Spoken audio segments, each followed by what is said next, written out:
3 weeks. I made the whole album in 3 weeks. You know, I really break it down on the outro of the album why I chose that name for it. You know what I'm saying? It's a whole story behind that. You know what I'm saying? It's on the outro of the album. But basically, I did the whole album in 3 weeks. I really did it in 1 week, but I did the album in 1 week. I took a week to mix it down, and I was gonna call it 2 weeks. But then Bun B hopped on the song a week later. You know, so he was supposed to been do a verse for me a long time ago, but you can't rush legends. You can't tell Bun B when to fucking do a verse, you know. So he finally brought his ass to the house and knocked the verse outside, like just to be true to the timeline. I named it 3 weeks, so that's how that title came out. Cause I had to hurry up and come up with something. You know what I'm saying? Like for the most part, I'm known for my crazy artwork. You know what I'm saying? That's a real big part of the presentation. When blogs posted, people who may not even be familiar with you, they'll see that and be like, who the fuck is this? And they'll click it and find out just from the mere artwork. You know what I'm saying? So I always try to make sure when it's presented, you know, it looks like I'm just a 90s kid, man. That's when all the real artwork was trill in the 90s, you know what I'm saying? So people like ESG in Texas, he was riding a wave in a lack, you know what I'm saying, on swinging and banging, you know what I'm saying? So it's like I've been real big on artwork, you know what I'm saying? We didn't really want to drop in the fourth quarter, but it's kind of happening like that, you know what I'm saying? So basically, I mean, it just kind of happened like that, you know?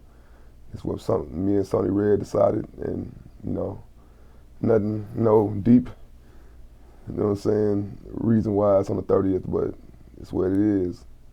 Because I record every day, you know, I record a lot, you know, half of that bullshit, I don't even write that shit, you know what I'm saying, you know, and I say half because I don't write, but for the most part, it's technically writing. People say they don't write, but if you walk around the room for 10 minutes and then go say 4 bars and stop, and then it's technically writing in your head, but that's how I record, you know what I'm saying? I do it all day, so I just didn't want a lot of the same songs on there, so I picked songs that I felt like what I wanted to hear over and over again, you know what I'm saying? So normally I pack a CD or a mixtape with songs, but this time I didn't really need all that.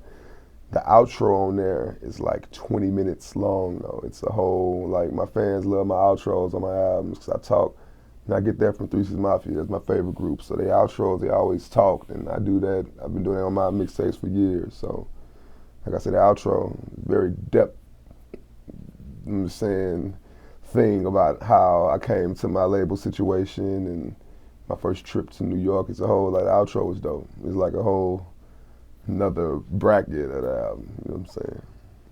Oh, I did. I had to. I'm very hands-on with that. I've been putting albums together my whole life, you know what I'm saying? I know it's really important how the track listing go. If you have a song that should have been number 2, number 8, and fuck it all up, like, you gotta flow, you know what I'm saying? So this album it's a free topic. Like, my last mixtape was Houston 3 AM, and that was the whole thing. Bring you into my world of H-Town, you know what I'm saying? You got this side over here, you got the south side with them, you got the gangster side with Maxo Cream, with me, you got the strip club side, and I just try to bring you to my world through Houston with all my albums and mixtapes. And this one is basically free topic, you know what I'm saying? There's certain songs I'm talking about my life, I'm talking about my children, things that's really happened to me. My mom just died, just got in a bad wreck on 45 for no reason, you know what I'm saying? Things that's happened to me, but I'm not making it depressing, you know what I'm saying? I'm saying I'm tapping into it. It's not songs where it's just like, oh my God, I thought I was from the party, and no, it's still turned, you know what I'm saying? So it flows though. I got H-Town songs, I got childish songs, I got a song with Bun B. You know, I'm bringing Bun B to the strip club on this motherfucker, you know what I'm saying? So I got shit. Imagination, one of my favorites, because it's kind of just letting you know what I'm doing now, where I'm at now. You know, the flow ain't nothing special, you know what I'm saying? But the hook is basically saying I never fall off, you know what I'm saying? I've been doing what I've been doing regionally for all these years, and now everything I'm finna start doing now is finna be on steroids now. And the homie Short Dog on there, we do real dope songs together. That's the homie from H-Town. And it's just basically just, you know, letting everybody know what's going on right now with me and the new situation and all that, just talking shit, you know what I'm saying? And next after that, you got Show It with Bun B, free topic, strip club song where people may hear me rap with more wordplay than normal. You just can't let Bun do you like that. You know what I'm saying? Bun a record effortlessly, you know what I'm saying? So I came on there with a little something, you know, and then after that you got Heavy on the Check.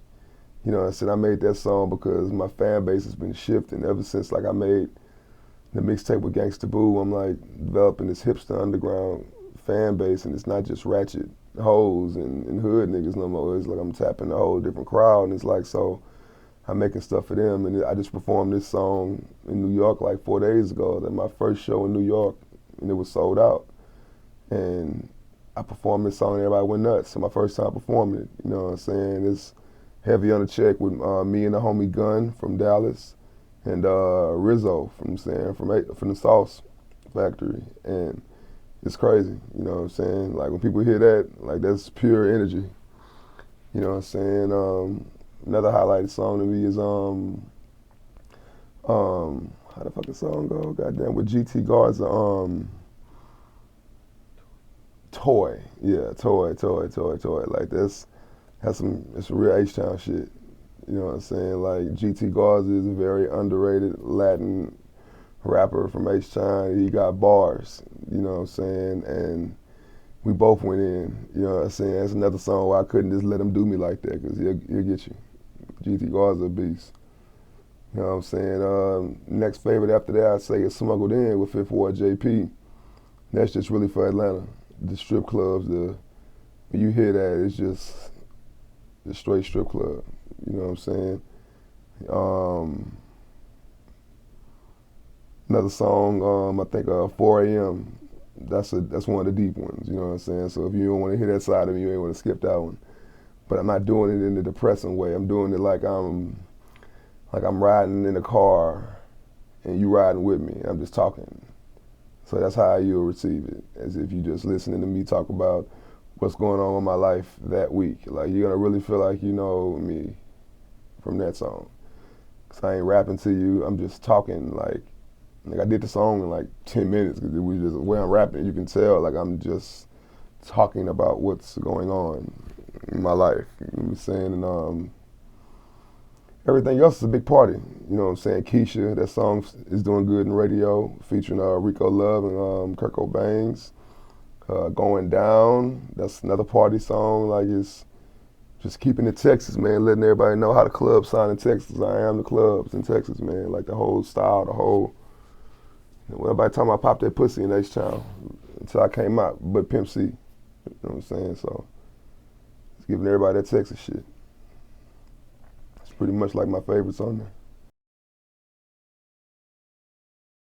Most interesting fact is I've never been in a major label situation.